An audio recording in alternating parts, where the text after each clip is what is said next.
Previous lecture में हम लोगों ने मैट्रिसेस से रिलेटेड कुछ प्रॉपर्टीज़ या रिजल्ट्स डिस्कस किए थे, और लास्ट में जो रिज़ल्ट हम लोगों ने डिस्कस किया था वो ट्रांसपोज से रिलेटेड था कि जब भी दो मैट्रिसेस को हम आपस में मल्टीप्लाई करें और मल्टीप्लाई करने के बाद उनका ट्रांसपोज लें, तो वो ट्रांसपोज का आंसर किसके इक्वल होता है कि जो बाद में मैट्रिक्स आप लोगों ने लिखा हुआ है ये मैट्रिक्स बी, इसका ट्रांसपोज जो है वो पहले आएगा, और जो पहले मैट्रिक्स लिखा हुआ है मैट्रिक्स ए, उसका ट्रांसपोज जो है वो बाद में आएगा। ठीक है, याद रखना मल्टीप्लिकेशन के केस में मैट्रिसेस की जो साइड्स होती हैं वो मैटर करती हैं कि जिस साइड पे जो मैट्रिक्स लिखा हुआ है आपने उसको उसी साइड पे लिखना देना है, उसकी साइड को चेंज नहीं करना। पहले ए है तो पहले बी ए ही आए, बाद में बी है तो बाद में बी ही आए, अगर मल्टीप्लाई हो रहे हैं। इस तरह इन दोनों की मल्टीप्लिकेशन और उसके ट्रांसपोज का आंसर जो है वो इसके इक्वल आएगा कि पहले बी का ट्रांसपोज फिर ए का ट्रांसपोज। आपने ये नहीं करना कि यहाँ पे पहले ए लिखा हुआ है, यहाँ पे पहले ए लिखा हुआ है तो इधर दोनों की मल्टीप्लिकेशन का ट्रांसपोज आ रहा है तो हम क्या करें, पहले ए का ट्रांसपोज ही लिख लें, और बाद में बी आ रहा है तो फिर बी का ट्रांसपोज ही लिख लें। इस तरह तरतीब के साथ चलते रहें। इस तरह नहीं करना, इसके इक्वल आंसर जो है वो नहीं आएगा। जिसकी इक्वल आंसर आएगा हमने उसी रिजल्ट को पढ़ना है। तो मैट्रिसेस में जो है वो आंसर किसकी इक्वल आता है कि जो लास्ट वाला मैट्रिक्स लिखा हुआ है उसका ट्रांसपोज जो है वो पहले आएगा, और जो पहले मैट्रिक्स लिखा हुआ है उसका ट्रांसपोज जो है वो बाद में आएगा। इसी तरह ये तो सिर्फ दो मैट्रिसेस के केस में मैंने आपको बताया है, ये दो से ज़्यादा भी मैट्रिसेस हों, फॉर एग्जांपल इन जनरल अगर आपके पास जो है वो एन नंबर ऑफ जो है वो मैट्रिसेस हों जो कि आपस में मल्टीप्लाई हो रही हों, जैसे यहाँ पे देखें A1 A2 A3 A4 and so on an number of matrices जो हैं वो आपस में मल्टीप्लाई हो रहे हैं। ठीक है, और मल्टीप्लाई होने के बाद इनकी पूरी की पूरी मल्टीप्लिकेशन का क्या लिया हुआ है, ट्रांसपोज लिया हुआ है यहाँ पे ये ऊपर। ठीक है, अब इनकी पूरी की पूरी मल्टीप्लिकेशन का ट्रांसपोज जो है उसका आंसर किसके इक्वल आएगा कि जो लास्ट में मैट्रिक्स लिखा हुआ है यहाँ पे, ये जो मल्टीप्लिकेशन की हुई है ब्रैकेट में, उसमें लास्ट में जो मैट्रिक्स लिखा हुआ है AN, इसका ट्रांसपोज जो है वो पहले आएगा। ठीक है, पहला मैं मल्टीप्लिकेशन में मैट्रिक्स किसको कहता हूँ, जो लेफ्ट हैंड साइड में पहले नंबर पे आ रहा आता है उसको पहला मैट्रिक्स, उसके बाद जो मैट्रिक्स आएगा उसको दूसरा मैट्रिक्स, और जो आखिरी में मैट्रिक्स आएगा उसको लास्ट वाला मैट्रिक्स जो भी है। तो यहाँ पे जो ये सारी की सारी मल्टीप्लिकेशन में जो लास्ट में जो मैट्रिक्स आ रहा है, इस मैट्रिक्स का ट्रांसपोज इक्वल के बाद पहले नंबर पे आना है। ठीक है, उसके बाद इससे जो पीछे वाला मैट्रिक्स होगा, AN से पीछे वाला मैट्रिक्स होगा AN-1, उससे पीछे वाला होगा AN-2। एन में से कम होते जाएंगे नंबर, और कम होते होते इन दी एंड फिर A2 तक पहुंच जाएंगे और फिर A1 तक पहुंच जाएंगे। ठीक है, तो 1 2 से लेकर N तक भी जा सकते हैं, और N से पीछे जाते हुए आप जो है वो एक ही कम करते हुए आप 2 और 1 तक भी जा सकते हैं। तो हमने क्या करना है, बैकवर्ड्स जो है वो मूव करना है।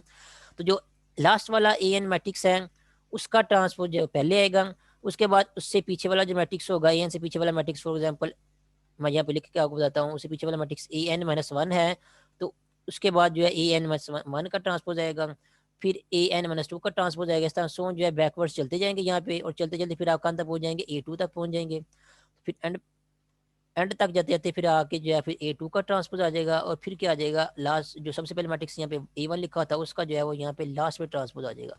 इस तरह आप लोगों ने बैकवर्ड्स मूव करते जाना है प्रोडक्ट के केस में, मल्टीप्लिकेशन और उसके ट्रांसपोज के केस में बैकवर्ड्स मूव करते हुए यहाँ पे आप लोगों ने इस तरह फॉरवर्ड डायरेक्शन में आपने आंसर को जो है वो लिखना है, और ट्रांसपोज को जो है अलग अलग कर देना है। इस तरह नहीं करना कि पहले A1 आ रहा है तो यहाँ पे A1 का पहले ट्रांसपोज लिख लें, फिर A2 आ रहा है तो फिर A2 का ट्रांसपोज ले लें। इस तरह आपका आंसर जो है इक्वल नहीं आएगा। जिस रिजल्ट के केस में आंसर आपका जनरली इक्वल आएगा वही रिजल्ट जो बताया हुआ है। अगर कोई और रिजल्ट आप खुद चेंज करेंगे तो वो फिर आपका आंसर जो है गलत हो जाएगा, क्योंकि मैट्रिसेस में अंडर मल्टीप्लिकेशन जो है वो कम्यूटेटिव लॉ जो है होल्ड नहीं करता। मीन्स अगर दो मैट्रिसेस को आप आपस में मल्टीप्लाई करते हैं, किसी एक मैट्रिक्स ए को बी से मल्टीप्लाई करते हैं, फिर उसी मैट्रिक्स बी को जो है वो ए से मल्टीप्लाई करते हैं, तो इन जनरल आपका आंसर जो है वो इक्वल नहीं आता। मोस्टली आपका आंसर जो है इक्वल नहीं आता, इसलिए आप जो है इस तरह अगर दो मैट्रिक्स आपस में मल्टीप्लाई हो रहे हैं तो इनकी साइड को चेंज करके नहीं लिख सकते। नंबर के केस में बस ऐसा कर सकते हैं। फॉर एग्जाम्पल ये नंबर के केस में लिखा हो 2 × 10, तो इसकी जगह आप जो है ये भी लिख सकते हैं 10 × 2। आपके आंसर पे कोई फर्क नहीं पड़ेगा, क्योंकि दोनों केसेस में आपका आंसर क्या आएगा, 20 ही आएगा। ठीक है, तो यहाँ पे आप साइड चेंज कर सकते हैं। लेकिन मैट्रिसेस के केस में अगर मल्टीप्लाई हो रहे हैं मैट्रिसेस, तो आप उनकी साइड जो है चेंज नहीं कर सकते। साइड चेंज करने से इन जनरल आंसर आपका इक्वल नहीं आता। इसलिए जिस साइड पे मैट्रिसेस को लिख के मल्टीप्लिकेशन की हुई है आपने उसी साइड को जो है वो याद रखना है, उसी साइड को जो है आप लोगों ने लिखना है, ताकि आपका आंसर जो है वो सही रहे। तो ये वाला ट्रांसपोज से रिलेटेड रिजल्ट जो हम लोगों ने लास्ट लेक्चर के एंड पे पढ़ा था। नेक्स्ट आज जो हम लोगों ने रिजल्ट पढ़ना है वो ये है कि किसी मैट्रिक्स की पावर कैसे लेते हैं। कोई एक मैट्रिक्स हो, उसकी पावर 1 2 3 4 एंड सो ऑन जो भी है, पावर किस तरह लेते हैं। पावर डिफाइन कर देता हूँ सबसे पहले किसी मैट्रिक्स के कैसे लेने हैं। Let A B a square matrix of order n. Of order n का मतलब ये है कि उसका ऑर्डर क्या है, एन क्रॉस एन है और स्क्वायर मैट्रिक्स है। इसका मतलब ये है कि पावर लेने के लिए हमारे मैट्रिक्स का स्क्वायर मैट्रिक्स होना लाजमी है। स्क्वायर मैट्रिक्स होना क्यों लाजमी है वो भी मैं भी आपको उसका क्लियर कर देता हूँ। बस पहले ये बता दो पावर लेनी कैसे है। जिस भी मैट्रिक्स की पावर लेनी है, फॉर एग्जाम्पल मैट्रिक्स ए की पावर एन लेनी है हम लोगों ने, तो एन किस तरह लेंगे कि मैट्रिक्स ए को जो है वो एन टाइम्स लिख के जो है वो आपस में मल्टीप्लाई कर देंगे, तो वो मैट्रिक्स ए की पावर एन हो जाएगी। यहाँ पे लिखा हुआ एन फैक्टर्स, ठीक है। एन फैक्टर्स का मतलब ये है कि ये जो ए है इसको जो है एन टाइम्स जो है आपस में मल्टीप्लाई किया हुआ है। ये नंबर्स की तरह ही है, जैसे देखें किसी नंबर 3 की पावर 2 लिखी हुई हो, तो इसका क्या मतलब होगा, 3 को जो है वो 2 बार लिख के जो है वो आपस में इस तरह मल्टीप्लाई कर देना है, ठीक है। इस तरह पावर 3 लिखी हुई है तो 3 बार, इस तरह किसी नंबर 3 है तो उसकी पावर 4 लिखी हुई है तो 3 को 1 2 3 एंड 4 4 बार जो है लिख के आपस में मल्टीप्लाई कर देना, तो वो आपको 3 की पावर 4 जो है वो मिल जाएगी, ठीक है। इस तरह मैट्रिसेस के केस में भी ऐसा ही है, अगर किसी मैट्रिक्स की पावर n लिखी हुई है तो उसको जो है n टाइम्स आपस में मल्टीप्लाई कर देना है। फॉर एग्जांपल अगर किसी मैट्रिक्स की पावर जो है वो 2 लिखी हुई है तो आपने क्या करना है, मैट्रिक्स को जो है वो 2 बार जो है वो 2 बार लिख के मल्टीप्लाई कर देना है इस तरह, तो ये मैट्रिक्स का स्क्वायर बन जाएगा। 3 अगर मैट्रिक्स की पावर 3 है तो 3 बार मल्टीप्लाई करना है, तो 3 बार डायरेक्टली मल्टीप्लाई नहीं होता, पहले 2 को कर लेते हैं, फिर उसका जो आंसर आता है उसको तीसरे के साथ करते हैं, तो 3 बार पावर मल्टीप्लिकेशन जो है आपको मिल जाती है। इस तरह इन जनरल आपको पावर एन भी मिल जाएगी मैट्रिसेस की, किसी भी मैट्रिक्स की। लेकिन यहाँ पे जो बात की थी कि मैट्रिक्स का स्क्वायर मैट्रिक्स होना लाजमी है, वो क्यों है वो आपको मैं क्लियर कर देता हूँ। कि प्रीवियस लेक्चर में मैंने आपको बताया था कि जब दो मैट्रिसेस आपस में मल्टीप्लाई होते हैं, फॉर एग्जाम्पल एक मैट्रिक्स ए है एक मैट्रिक्स बी है, इन दोनों को आपने मल्टीप्लाई करना है, तो मल्टीप्लिकेशन के केस में मैट्रिसेस के ऑर्डर पे ये खास बात होनी चाहिए, ये कंडीशन होती है कि जो पहला मैट्रिक्स है उसके नंबर ऑफ कॉलम्स और जो दूसरा मैट्रिक्स है उसकी नंबर ऑफ रोज जो है ये दोनों आपस में इक्वल होनी चाहिए, तभी दो मैट्रिसेस को आपस में मल्टीप्लाई कर सकते हैं, ठीक है। जिस तरह एडिशन के केस में ये कंडीशन थी कि दोनों मैट्रिसेस का ऑर्डर सेम होना चाहिए, तभी दो मैट्रिसेस को हम आपस में ऐड या सब्ट्रैक्ट कर सकते हैं। इस तरह प्रोडक्ट या मल्टीप्लिकेशन के केस में भी ये कंडीशन होती है मैट्रिसेस के ऑर्डर के ऊपर कि अगर पहले मैट्रिक्स के नंबर ऑफ कॉलम्स और दूसरे मैट्रिक्स की नंबर ऑफ रोज आपस में इक्वल हैं, तभी दो मैट्रिक्स को हम आपस में मल्टीप्लाई कर सकते हैं, ठीक है। फॉर एग्जांपल मैट्रिक्स ए का ऑर्डर अगर जो है वो m क्रॉस n है इन जनरल, तो जो मैट्रिक्स बी है उसका ऑर्डर जो है वो उसकी नंबर ऑफ रोज जो है वो n लाजमी नहीं चाहिए, क्योंकि ए की नंबर ऑफ कॉलम्स कितने बन रहे हैं n, तो बी की भी नंबर ऑफ रोज जो है वो n ही होनी चाहिए, तभी जो है वो इन दोनों मैट्रिक्स को आपस में मल्टीप्लाई कर सकते हैं। तो नंबर ऑफ रोज इसकी n ले लेंगे हम यहाँ पे इन जनरल, और नंबर ऑफ कॉलम्स जो है आप जो मर्जी ले लें, चाहे वो आप ये वाला m ले लें चाहे आप कोई और नंबर जो है p ले लें, उससे कोई फर्क नहीं पड़ता। पहले मैट्रिक्स के नंबर ऑफ कॉलम्स और दूसरे मैट्रिक्स के नंबर ऑफ रोज जो हैं वो आपस में इक्वल हैं, इसलिए दो मैट्रिक्स आपस में मल्टीप्लाई हो सकते हैं, ठीक है। अब बात करते हैं यहाँ पे पावर की, कि यहाँ पे एक मैट्रिक्स को स्क्वायर मैट्रिक्स क्यों लिया हुआ है। वो इसलिए लिया हुआ है कि जब हमने पावर लेनी है तो मैट्रिक्स ए को मैट्रिक्स ए के साथ ही मल्टीप्लाई करना है, ठीक है। अगर मैट्रिक्स ए जो है स्क्वायर मैट्रिक्स नहीं होगा तो उससे क्या फर्क पड़ेगा, देख लेते हैं हम। यहाँ पे स्क्वायर मैट्रिक्स की बजाय रेक्टेंगुलर मैट्रिक्स लेते हैं ए को। फॉर एग्जांपल ए हमारे पास जो है उसका ऑर्डर क्या है 2 क्रॉस 3 है। अब ये स्क्वायर मैट्रिक्स नहीं है बल्कि क्या है, ये रेक्टेंगुलर मैट्रिक्स है, ठीक है। अब इसका ऑर्डर ए का अगर 2 क्रॉस 3 है ऑर्डर, तो ये भी तो वही ए है जिसको हमने खुद के साथ ही मल्टीप्लाई करना है, तो इसका ऑर्डर भी क्या होगा, इसका ऑर्डर भी होगा आपके पास 2 क्रॉस 3। दोनों सेम ही मैट्रिक्स है तो ऑर्डर भी सेम ही होगा, जारी बात है। अब देखेंगे यहाँ पे जब ए को ए से मल्टीप्लाई करना चाहेंगे हम, तो पहले मैट्रिक्स के नंबर ऑफ कॉलम्स और दूसरे मैट्रिक्स के नंबर ऑफ रोज जो है वो, दूसरा मैट्रिक्स भी अलग बात है कि ए ही है, ये दोनों क्या बन रही हैं, आपस में इक्वल नहीं बन रही। तो पहले मैट्रिक्स के नंबर ऑफ कॉलम्स जो कि ए ही है और दूसरे मैट्रिक्स की नंबर ऑफ रोज जो कि दूसरा मैट्रिक्स भी ए ही है, ये दोनों के बन रही है आपस में इक्वल नहीं बन रही, इसलिए इन दोनों का प्रोडक्ट जो है वो पॉसिबल नहीं है, ठीक है। तो सेम मैट्रिक्स को अगर आपने आपस में मल्टीप्लाई करना है, अगर वो सेम मैट्रिक्स जो है रेक्टेंगुलर मैट्रिक्स हैं, तो कभी भी आपका जो है ना ये वाली कंडीशन जो है सेटिस्फाई नहीं होगी कि पहले मैट्रिक्स के नंबर ऑफ कॉलम्स और दूसरे मैट्रिक्स के नंबर ऑफ रोज आपस में इक्वल हों, इस तरह की कंडीशन सेटिस्फाई नहीं होगी। इसलिए रेक्टेंगुलर मैट्रिक्स जो होंगे सेम मैट्रिक्स, उनको हम आपस में मल्टीप्लाई नहीं कर सकते। जब उनको आपस में मल्टीप्लाई नहीं कर सकते तो उनका फिर हम पावर भी जो है उनकी फाइंड आउट नहीं कर सकते।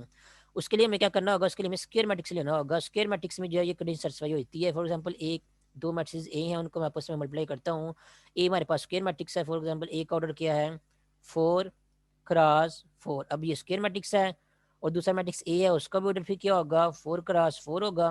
तो स्क्वायर मैट्रिक्स होने की वजह से ये फायदा हो जाएगा कि जो पहला मैट्रिक्स है जो कि ए ही है उसके नंबर ऑफ कॉलम्स और दूसरा मैट्रिक्स जो कि ए ही है उसकी नंबर ऑफ रोज क्या बन रही है आपस में इक्वल बन रही हैं। तो मल्टीप्लिकेशन की जो कंडीशन है ऑर्डर्स के ऊपर वो सेटिस्फाई हो रही है यहाँ पे, इसलिए इन दो मैट्रिक्स की मल्टीप्लिकेशन जो है पॉसिबल हो जाएगी। ठीक है। उसके अलावा मजीद भी अगर आप कोई और भी ए साथ में मल्टीप्लाई करेंगे तो उसका ऑर्डर भी क्या होगा 4x4 ही होगा। तो उसके केस में भी जो है वो आपको जो है वो नंबर ऑफ कॉलम्स पहले मैट्रिक्स के नंबर ऑफ रोज जो है वो कंडीशन जो है सेटिस्फाई जो है वो आपकी हो जाएगी। ठीक है। और यहाँ पे फिर आपकी मल्टीप्लिकेशन जो है पॉसिबल हो जाएगी। यहाँ पे एक बात याद रखें कि मल्टीप्लिकेशन तो आप लोगों ने बता दिया कि यहाँ पे जो है वो मैट्रिसेस के केस में जो है वो उनके ऑर्डर के ऊपर क्या कंडीशन होता है मल्टीप्लिकेशन जो है पॉसिबल होती है। आप ऑर्डर को देख के यही बता सकते हैं कि मल्टीप्लाई करने के बाद आपको जो रिजल्टेंट मैट्रिक्स मिलता है उसका ऑर्डर क्या होगा। ठीक है। फॉर एग्जाम्पल यहाँ पे देखें ये दो मैट्रिसेस हैं ए और ए आपस में मल्टीप्लाई हो रहे हैं। हमने चेक किया कि पहले मैट्रिक्स के नंबर ऑफ कॉलम और दूसरे मैट्रिक्स के नंबर ऑफ रोज आपस में इक्वल हैं, इसलिए इन दो मैट्रिक्स को हम आपस में मल्टीप्लाई कर सकते हैं। ठीक है। अब नेक्स्ट स्टेप ये है कि अगर जो दो मैट्रिक्स आपस में मल्टीप्लाई होती हैं तो इनको मल्टीप्लाई होने के बाद जो नया मैट्रिक्स लेफ्ट से भी मिलेगा, मैंने वैसे ही नाम रख दिया उसको बी, उसका ऑर्डर कितना होगा। तो उसका ऑर्डर जो आप पहले जो मैट्रिक्स मल्टीप्लाई हो रहे हैं उनके ऑर्डर को दे के बता सकते हैं कि बाद में आपको जो मैट्रिक्स मिलेगा उसका ऑर्डर क्या होगा। तो यहाँ पे ये जो नंबर 4 एक यहाँ पे बच गया है ये वाला जिसको मैंने पहले सर्कल नहीं किया था, और एक नंबर 4 जो यहाँ बच गया है जिसको मैंने पहले भी सर्कल नहीं किया था मल्टीप्लिकेशन का ऑर्डर आपको समझाते हुए। ये जो दो नंबर आ गए हैं आपके पास ये 4 4, इन दोनों को आप लोगों ने तरतीब यहाँ पे लिख लेना है 4x4। तो ये क्या मिल जाएगा आपको रिजल्टेंट मैट्रिक्स का ऑर्डर जो है वो मिल जाएगा, उसका ऑर्डर क्या होगा 4x4 होगा। ये तो होगा पावर के केस में। इन जनरल आप बता सकते हैं कि अगर आपका एक मैट्रिक्स है जिसका ऑर्डर क्या है लेट से 2x4 है और दूसरा मैट्रिक्स है जिसका ऑर्डर किया है 4x3। अब ये दोनों मैट्रिक्स आपस में मल्टीप्लाई हो सकते हैं क्योंकि पहले के नंबर ऑफ कॉलम और दूसरे के नंबर ऑफ रोज आपस में इक्वल हैं। तो जब आप इनको मल्टीप्लाई करेंगे तो आपको कोई एक नया मैट्रिक्स मिलेगा, उसका ऑर्डर कितना होगा मल्टीप्लाई किए बगैर ही बता सकते हैं, मतलब इनके ऑर्डर्स को देख ही बता सकते हैं कि रिजल्ट में जो मैट्रिक्स मिलेगा उसका ऑर्डर क्या होगा। उसका ऑर्डर ये होगा कि ये जो नंबर बच गया 2 इसको पहले लिखें यहाँ पे क्रॉस, और ये जो नंबर यहाँ बच गया 3 इसको यहाँ पे लिखें। तो ये क्या बन गया 2x3। तो ये जो रिजल्टेंट मैट्रिक्स आपको सी मिलेगा उसका ऑर्डर क्या होगा 2x3 होगा। आपको मल्टीप्लाई किए बगैर ही जो है वो जो ओरिजिनल मैट्रिक्स है उनके ऑर्डर्स को देख के जो है पता चल जाएगा कि रिजल्ट में जो नया मैट्रिक्स मिलेगा उसका ऑर्डर क्या होगा, उसका ऑर्डर 2x3 होगा। ठीक है। और मल्टीप्लिकेशन किस तरह करते हैं वो मैंने आप लोगों को प्रीवियस लेक्चर में डिटेल में समझा दिया है। नेक्स्ट जब कुछ और क्वेश्चन करेंगे तो उनमें भी आपको थोड़ा सा मल्टीप्लिकेशन के बारे में रिकल करा दूंगा ताकि आप लोगों की जो है वो मजीद प्रैक्टिस हो सके कि मैट्रिसेस को आपस में मल्टीप्लाई कैसे करते हैं। तब आते हैं अगेन पावर की तरफ। पावर किस तरह लेते हैं तो पावर के लिए आपके मैट्रिक्स का स्क्वायर मैट्रिक्स होना लाजमी है, क्योंकि अगर मैट्रिक्स स्क्वायर मैट्रिक्स नहीं होगा तो आपको जो है वो सेम मैट्रिक्स को जो है वो आपस में मल्टीप्लाई नहीं कर सकेंगे। तो जो भी पावर लेनी है जितना भी नंबर पावर में आ रहा है मैट्रिक्स का उस मैट्रिक्स को उतनी बार लिख के जो है आपस में मल्टीप्लाई कर दे मैट्रिक्स को, आपको मैट्रिक्स की उतनी पावर जो है वो मिल जाएगी। ठीक है। तो ये है मैट्रिक्स की पावर लेने का वे। उसके बाद नेक्स्ट ये है रिजल्ट के दो मैट्रिक्स अगर मैट्रिक्स की डिफरेंट पावर्स जो हैं वो आपस में मल्टीप्लाई हो रही हैं। फॉर एग्जांपल एक मैट्रिक्स की पावर मैट्रिक्स ए की पावर एम लिखी हुई है और एक मैट्रिक्स की पावर जो है एन लिखी हुई है, मतलब ए की पावर एम और ए की पावर एन ये आपस में मल्टीप्लाई हो रहे हैं। तो इसका आंसर किसके इक्वल आ जाएगा, इसका आंसर आ जाएगा मैट्रिक्स ए की पावर एम प्लस एन। ये बिल्कुल इस तरह ही है जैसे आप नंबर्स में देखते हैं अगर कहीं लिखा हो एक्स की पावर 2 मल्टीप्लाइड बाय एक्स की पावर 3 तो आप इसको क्या लिख सकते हैं, आप इसको लिख सकते हैं एक्स की पावर 2 + 3 जो कि क्या बन जाता है 5 बन जाता है। तो इसको आप लिख सकते हैं एक्स की पावर 5। ठीक है। बिल्कुल इसी तरह मैट्रिसेस में भी आप ये लिख सकते हैं कि अगर ए की पावर एम जो है वो ए की पावर एन से मल्टीप्लाई हो रही है तो इसको लिख सकते हैं आप ए की पावर एम प्लस एन, या इन पर्टिकुलर अगर ये लिखा हो ए की पावर 2 इंटू ए की पावर 3 तो ये बन जाएगा ए की पावर 2 + 3 ये बन जाएगा ए की पावर 5 बन जाएगा। यहाँ पे ए जो है वो कैपिटल ए जो है ये मैट्रिक्स है। ठीक है।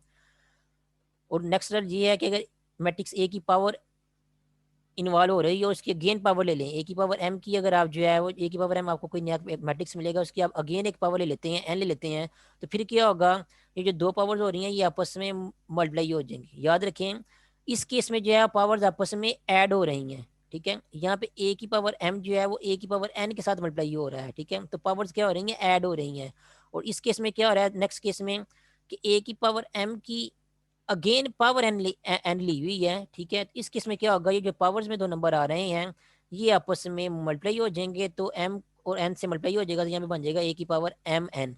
ये भी नंबर्स की तरह ही है। अगर आपके पास कहीं इस तरह लिखा हो एक्स की पावर 2 और एक्स पावर 2 की होल पावर जो है वो 3 लिखी हुई हो, तो आप इसको लिख सकते हैं एक्स और उसकी पावर ये 2 और 3 है, ये क्या होंगे आपस में मल्टीप्लाई हो जाएंगे। यहाँ पे इनको ऐड नहीं करना, यहाँ पे इनको मल्टीप्लाई करना है, तो 2 मल्टीप्लाइड बाई 3 ये बन जाएगा 6, तो ये एक्स की पावर 6 बन जाएगा।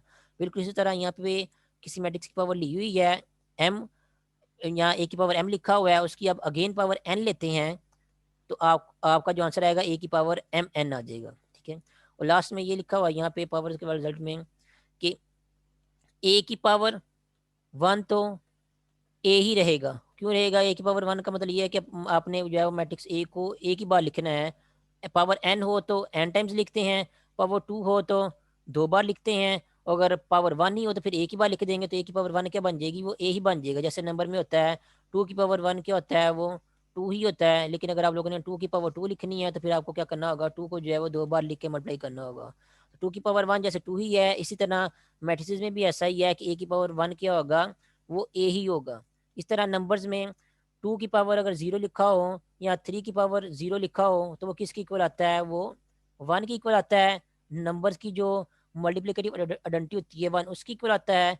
तो मैट्रिसेस में भी इस तरह का सिमिलर रिजल्ट है। अगर किसी मैट्रिक्स की पावर 0 लिखी हुई हो तो उसका आंसर जो है मैट्रिसेस की मल्टीप्लिकेटिव आइडेंटिटी यानी कि आइडेंटिटी मैट्रिक्स आ जाता है। ठीक है, आइडेंटिटी मैट्रिक्स क्या होता है मैंने आपको बताया ही है इसका प्रीवियस लेक्चर्स में कि ये वाला मैट्रिक्स देखें, ये 2x2 का ऑर्डर का आइडेंटिटी मैट्रिक्स है, 3x3 ऑर्डर का भी आइडेंटिटी मैट्रिक्स होता है, 4x4 ऑर्डर का भी आइडेंटिटी मैट्रिक्स होता है। इस तरह in general n x n order का भी आइडेंटिटी मैट्रिक्स होता है। ठीक है, तो अगर आपका ए जो है यहाँ पे, क्योंकि इन जनरल हम लोगों ने n x n ऑर्डर का कंसिडर किया हुआ है, तो अगर आप n x n ऑर्डर के का जो मैट्रिक्स ए है उसकी पावर 0 लेंगे तो आपको n x n ऑर्डर का जो आइडेंटिटी मैट्रिक्स मिलेगा, जिसकी नोटेशन जो है ये वाली है, आई लिख के नीचे एन लिख देंगे। ठीक है, अगर 2x2 ऑर्डर का आइडेंटिटी मैट्रिक्स हो तो उसकी नोटेशन जो है ये वाली होती है, नीचे 2 लिख देते हैं।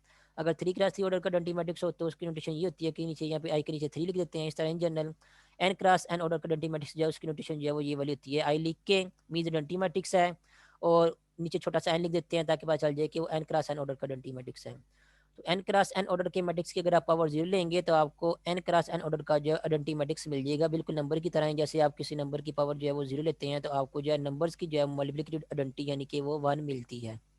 तो ये वाली प्रॉपर्टीज जो हैं वो रियल नंबर से जो है वो मिलती जुलती हैं। तो आपको रियल नंबर्स की प्रॉपर्टीज को पावर्स को माइंड में रखते हुए भी इन प्रॉपर्टीज को जो है याद रख सकते हैं। ठीक है, अ, उसके बाद नेक्स्ट ये बता रहे हैं कि अगर दो मैट्रिसेस आपस में मल्टीप्लाई हो रहे हों ए और बी, और उनकी पावर जो है वो एन लिखी हुई हो, तो क्या ये वाली प्रॉपर्टीज भी नंबर की तरह सेटिस्फाई होती है या नहीं होती? नंबर में क्या होता है कि अगर दो नंबर इस तरह मल्टीप्लाई हो रहे हैं आपस में, फॉर एग्जांपल एक्स मल्टीप्लाई हो रहा हो वाई के साथ, और उसकी पावर जो है यहाँ पे क्या आ जाए? 2 आ जाए।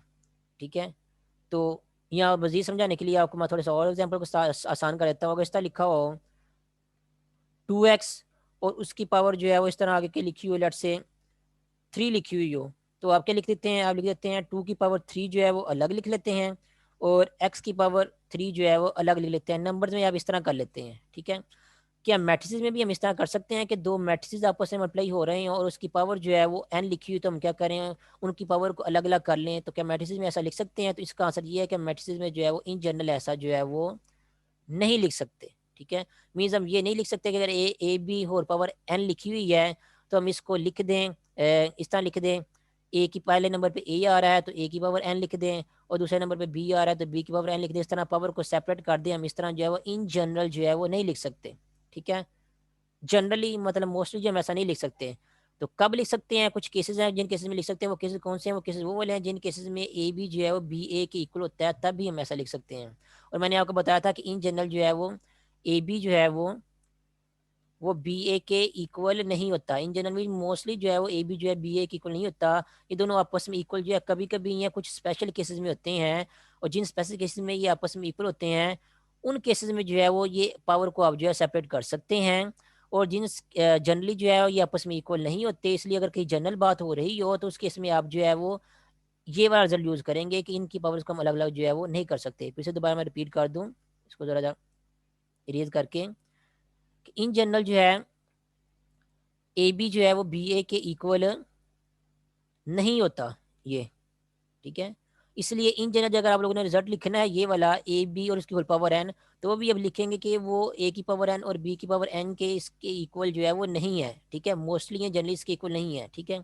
और अगर कुछ आपको कोई ऐसा केस मिल जाता है, कुछ ही केसेस ऐसे होते हैं, अगर आपको कोई ऐसा केस मिल जाता है जिनमें ए बी जो है बी ए के इक्वल है, तो उस केस में आप पावर को अलग अलग कर सकते हैं। अदरवाइज मोस्टली या जनरली जो है आप इनको अलग अलग जो है वो नहीं कर सकते। अगर कहीं आप जनरल रिजल्ट पढ़ रहे हैं, जैसा कि यहाँ पे हमने जनरल रिजल्ट पढ़ा है पावर का, इस तरह अगर आपने जनरली कोई रिजल्ट लिखना है, आपको मैट्रिसेस के बारे में नहीं पता कौन से मैट्रिसेस आपको क्वेश्चन में दिए गए हैं, जैसे ये पूछा गया है कि बताएं ए बी और उसकी पावर जो है वो एन किसके इक्वल होगी, तो आप फिर जो है वो उसकी पावर एन को जो है वो इसके इक्वल जो है वो नहीं लिख सकते। आप इसको नॉट इक्वल लिखना पड़ेगा कि ये ए की पावर एन और बी की पावर एन के जो है वो इक्वल नहीं है। अगर पर्टिकुलरली आपको मैट्रिक्स को गिवन दिए गए हैं और आपको पता चल जाता है कि उन मैट्रिक्स के केस में जो है वो ए बी जो है बी ए के इक्वल है, तो फिर आप जो है इनकी पावर को जो है अलग अलग जो है वो लिख सकते हैं। फिर आपका आंसर जो है वो ये वाला फिर आपका रिजल्ट जो है फिर होल्ड कर देगा। लेकिन फिर मैं रिपीट कर दूं, जनरली या मोस्टली जो है वो ए बी जो है वो बी ए के इक्वल नहीं होता, और इसी तरह ए बी और इसकी होल पावर एन जो है वो ए की पावर एन और बी की पावर एन की इक्वल जो है वो नहीं होती। ये आप लोगों ने याद रखना है ये वाला रिजल्ट। उसके बाद नेक्स्ट डेफिनेशन है कुछ मैट्रिसेस से रिलेटेड। पहली डेफिनेशन ये किसकी है, वो है पीरियोडिक मैट्रिक्स की है, कि पीरियोडिक मैट्रिक्स जो है वो क्या होता है, ठीक है। डेफिनेशन करते हैं। ये अब जब हम जो नेक्स्ट डेफिनेशन पढ़ने लगे हैं, इन डेफिनेशन में जो है मैट्रिसेस की पावर इन्वॉल्व हो रही होंगी, और पावर हमें पता है कि पावर के लिए, किसी मैट्रिक्स की पावर के लिए उसका स्क्वायर मैट्रिक्स होना लाजमी है। इसलिए आगे वाली नेक्स्ट जो हम कुछ 2-3 डेफिनेशन पढ़ने लगे हैं, उसमें मैट्रिक्स का जो है वो स्क्वायर मैट्रिक्स होना जो है लाजमी बताया जाएगा डेफिनेशन में, ठीक है। तो पीरियोडिक मैट्रिक्स क्या होता है, ऐसा स्क्वायर मैट्रिक्स जिसकी पावर अगर आप जो है वो k+1 लें और फिर आपका जो है मैट्रिक्स ए आपको दोबारा फिर से मिल जाए, इस तरह के मैट्रिक्स को जो है हम पीरियोडिक मैट्रिक्स कहते हैं। के क्या है यहाँ पे, के यहाँ पे जो है एक पॉजिटिव इंटीजर है। अब पॉजिटिव इंटीजर क्या होता है उसका आपको पता होना चाहिए। इंटीजर्स की मैंने आप लोगों को जो है फर्स्ट लेक्चर में डेफिनेशन करवाई हुई थी। इंटीजर क्या होते हैं, -3, -2, उसके बाद -1, 0, फिर उसके बाद चलते 1, 2, 3 एंड सोन। तो ये सारे के सारे नंबर क्या हैं, इंटीजर्स हैं। इन इंटीजर्स में ये वाले जो नंबर्स हैं, सो ऑन, -3, -2, -1, ये नेगेटिव इंटीजर्स हैं। और ये वाले जो नंबर हैं ये क्या है, पॉजिटिव इंटीजर हैं। और जीरो जो है वो ना ही नेगेटिव इंटीजर है और ना ही पॉजिटिव इंटीजर है, ठीक है। और उसके अलावा यहाँ पे भी के को कहा गया कि के पॉजिटिव इंटीजर है। इसका मतलब ये है कि कौन सा नंबर हो सकता है, के जो है 1, 2, 3, 4 एंड सो ऑन, ये वाला नंबर हो सकता है। या दूसरे लफ्ज़ों में आप ये भी कह सकते हैं कि के आपका जो है वो नेचुरल नंबर में से बिलोंग कर रहा है, क्योंकि नेचुरल नंबर भी क्या होते हैं, वो 1, 2, 3, 4 एंड सो ऑन ही होते हैं। तो जो पॉजिटिव इंटीजर होते हैं वो एक्चुअली क्या होते हैं, नेचुरल नंबर ही होते हैं। तो आप पॉजिटिव इंटीजर की जगह नेचुरल नंबर का वर्ड भी यूज़ कर सकते हैं, ठीक है। और दूसरी बात मैं ये हमें बताने लगा था कि जीरो जो है वो ना ही पॉजिटिव इंटीजर है ना ही नेगेटिव इंटीजर है, ठीक है। तो अगर मैं कहूँ कि ये जो है वो सारे के सारे नेगेटिव इंटीजर हैं, तो ये जो बाकी नंबर बच जाएंगे इंटीजर्स में, जीरो और ये वाले नंबर बच जाएंगे, ये फिर वो वाले नंबर होंगे जो कि नेगेटिव जो है नंबर इंटीजर जो है वो नहीं होंगे। अगर ये नेगेटिव इंटीजर जो है वो नहीं है, तो फिर इन नंबर को हम क्या कहेंगे, इन नंबर को हम कहेंगे ये क्या है, नॉन नेगेटिव इंटीजर्स, ठीक है।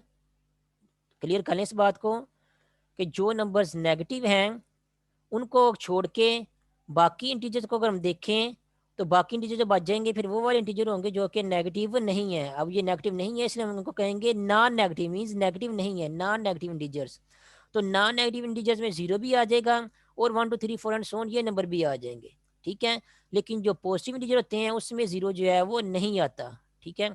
इसी तरह ये वाले नंबर हैं, ये नंबर कौन से हैं, ये वाले नंबर जो है पॉजिटिव इंटीजर हैं। अगर ये वाले नंबर पॉजिटिव इंटीजर हैं, तो ये जो बाकी नंबर बच गए हैं ये वाले -3, -2, -1, -3, -2, -1 एंड 0, ये वाले वो वाले नंबर हैं जो कि पॉजिटिव इंटीजर जो है वो नहीं है। अब अगर ये पॉजिटिव इंटीजर नहीं है तो ये क्या है, फिर नॉन पॉजिटिव इंटीजर है। मीन्स ऐसे इंटीजर हैं जो कि पॉजिटिव नहीं है, इनको हम कहेंगे नॉन पॉजिटिव इंटीजर्स, ठीक है। तो ये फ़र्क आप लोगों ने याद रखना है नंबर्स का। जब भी हम आगे कहीं थ्योरी वगैरह पढ़ते हैं तो उनमें इस तरह की वर्डिंग यूज़ करते हैं, positive integer, non negative integer, negative integer. तो आपको पता होना चाहिए किन इंटीजर्स की या किन नंबर्स की जो है बात कर रहे हैं।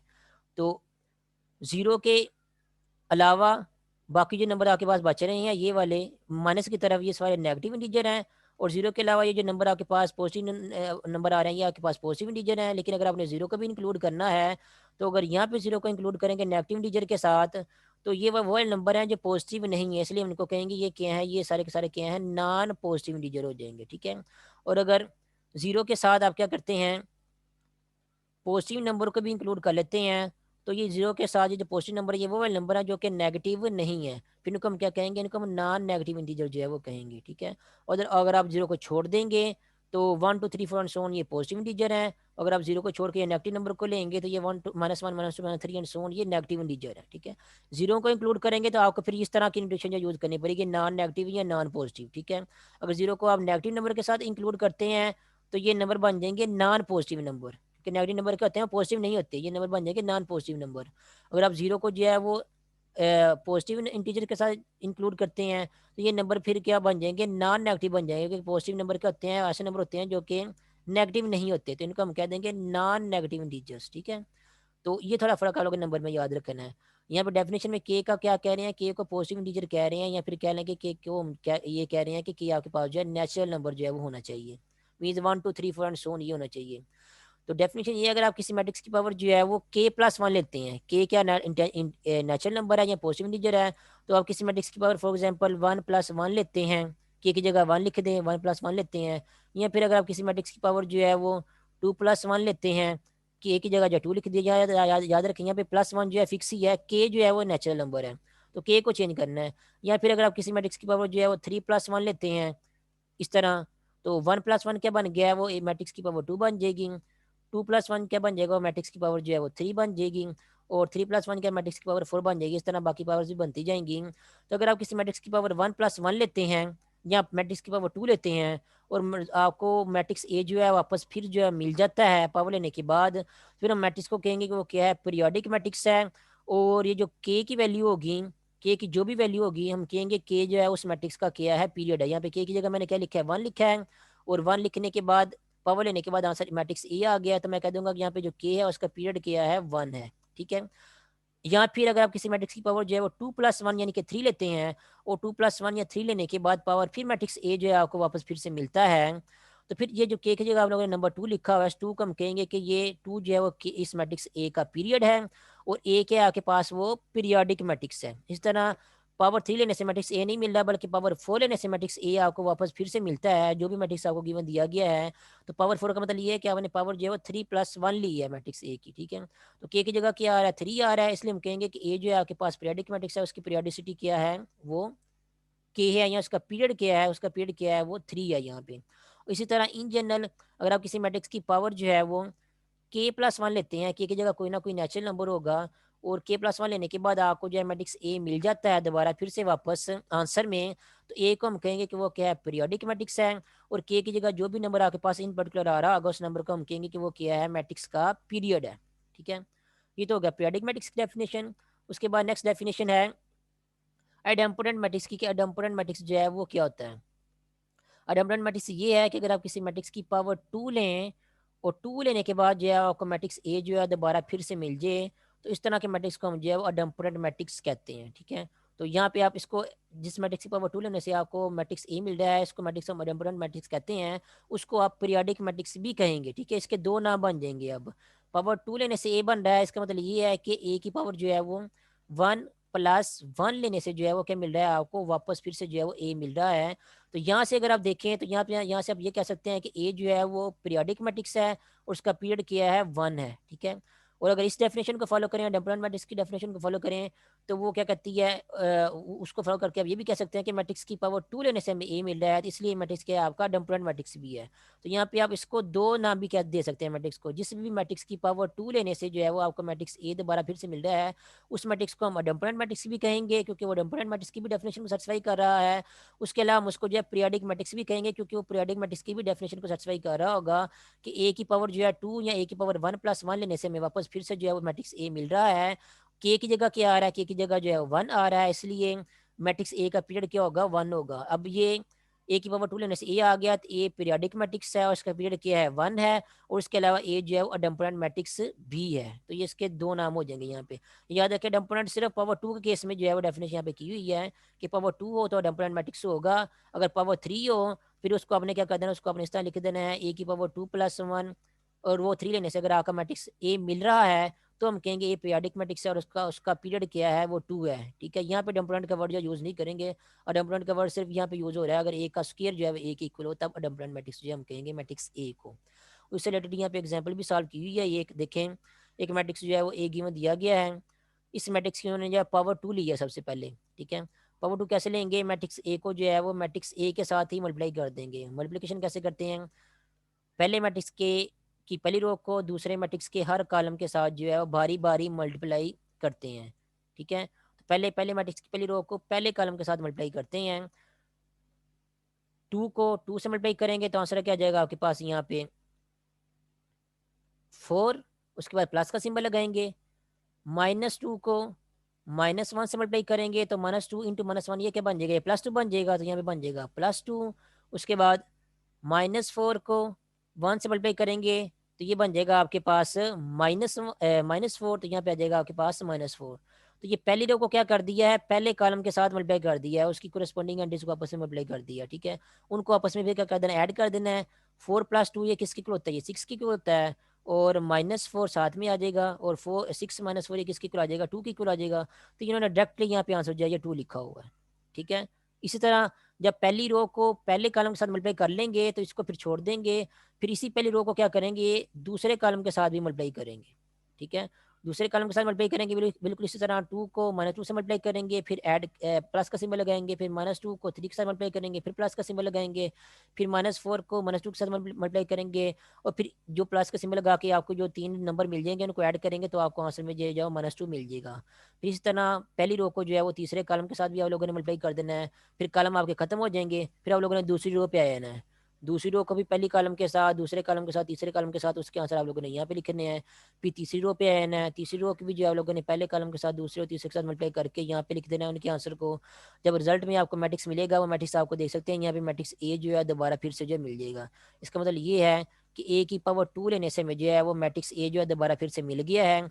इसलिए ये जो ए मैट्रिक्स ए है ये एक तो डम्परेंट मैट्रिक्स भी है, और उसके अलावा ये पीरियोडिक मैट्रिक्स भी है, और इसका पीरियड क्या होगा, इसका पीरियड आपके पास जो है यहाँ पे 1 होगा।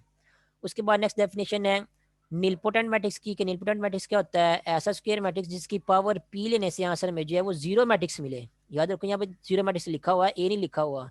और के पी क्या है यहाँ पे, वो भी जो है वो पॉजिटिव इंटीजर है या नेचुरल नंबर है।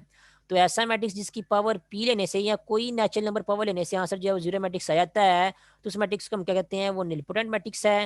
ये जो पावर पी ली हुई है हम लोगों ने, जो नंबर पी लिया हुआ है पावर में, उस नंबर को हम कहते हैं कि वो नंबर क्या है, मैट्रिक्स का नीलपोटेंसी इंडेक्स है, ठीक है। ये लिखा हुआ है नीलपोटेंसी इंडेक्स। जो नंबर पावर में आ रहा होगा उस नंबर को हम कहेंगे कि वो नंबर जो है मैट्रिक्स का नीलपोटेंसी इंडेक्स है। जैसे देखें एग्जांपल में यहाँ पे एक मैट्रिक्स ए गिवन दिया गया, यहाँ पे उसकी पावर 2 ली है। जब पावर 2 ली है तो आपको ये वाला मैट्रिक्स मिला है, जीरो मैट्रिक्स जो है आपको नहीं मिला आंसर में। तो पावर 2 लेने से जीरो मैट्रिक्स नहीं मिला, फिर क्या करेंगे, इसकी पावर 3 लेंगे। तो मैट्रिक्स की पावर 3 कैसे लेते हैं, उसकी पावर जो 2 होगी उसके साथ अगेन एक मैट्रिक्स ए को मल्टीप्लाई कर दें तो आपको मैट्रिक्स की पावर जो है 3 मिल जाएगी। तो पावर 2 हम लोगों ने यहाँ पे ले लिया है। पावर 3 कैसे लेंगे, मैट्रिक्स के ए स्क्र को अगेन हम जो है वो एक साथ मल्टीप्लाई कर देंगे। तो यहाँ पे ये ए स्क्र है और ये ए है जो कि आपको क्वेश्चन में गिवन था ये वाला एग्जाम्पल में। इनको अगेन मल्टीप्लाई करेंगे तो जब मल्टीप्लाई करेंगे तो आपका आंसर जो है वो जीरो मैट्रिक्स जो है वो आ जाएगा। इसका मतलब ये है कि जो क्वेश्चन में आपको मैट्रिक्स ए गिवन दिया गया है, इसमें ये खास बात है कि इसकी पावर 3 लेने से जो है वो आपको जीरो मैट्रिक्स जो आंसर मिल रहा है। इसलिए ये जो मैट्रिक्स ए होगा ये वाला, ये मैट्रिक्स नीलपोटेंट मैट्रिक्स होगा, और इसका नीलपोटेंसी इंडेक्स क्या होगा, वो 3 होगा, ठीक है। तो ये है नीलपोटेंट मैट्रिक्स की डेफिनेशन, और नीलपोटेंसी इंडेक्स क्या होता है उसकी डेफिनेशन। उसके बाद नेक्स्ट डेफिनेशन है इनवोल्यूटरी मैट्रिक्स की डेफिनेशन। इनवोल्यूटरी मैट्रिक्स क्या होता है, ऐसा मैट्रिक्स जिसका स्केल लेने से आइडेंटिटी मैट्रिक्स आ जाए। ये याद रखिए मल्टीप्लिकेटिव आइडेंटिटी है। ऐसा मैट्रिक्स जिसका स्केल लेने से, सिर्फ स्केल लेने से बात कर रहा हूँ, आइडेंटिटी मैट्रिक्स आ जाए, उसको इनवोल्यूटरी मैट्रिक्स जो है वो कहते हैं। फॉर एग्जाम्पल यहाँ पे एक मैट्रिक्स ए लिखा हुआ है, इसका स्केल लेंगे मीन्स मैट्रिक्स ए को मैट्रिक्स ए के साथ मल्टीप्लाई करेंगे तो आपको आइडेंटिटी मैट्रिक्स जो है वो मिल जाएगा। ये आइडेंटिटी मैट्रिक्स है। इसलिए ये जो मैट्रिक्स ए एग्जाम्पल में ये लिखा हुआ है ये क्या है, इनवोल्यूटरी मैट्रिक्स है। तो ये इनवोल्यूटरी मैट्रिक्स की डेफिनेशन। इनवोल्यूटरी मैट्रिक्स की डेफिनेशन में और अडम्परेंट मैट्रिक्स की डेफिनेशन में फर्क याद रखना। अडम्परेंट मैट्रिक्स में जो है वो ए स्क्वायर जो है वो ए के इक्वल आता है, और इनवोल्यूटरी में जो है ए स्क्वायर जो है वो आई के इक्वल आता है। तो अभी की मीटिंग के लिए इतना ही काफ़ी है, बाकी हम नेक्स्ट मीटिंग में करेंगे।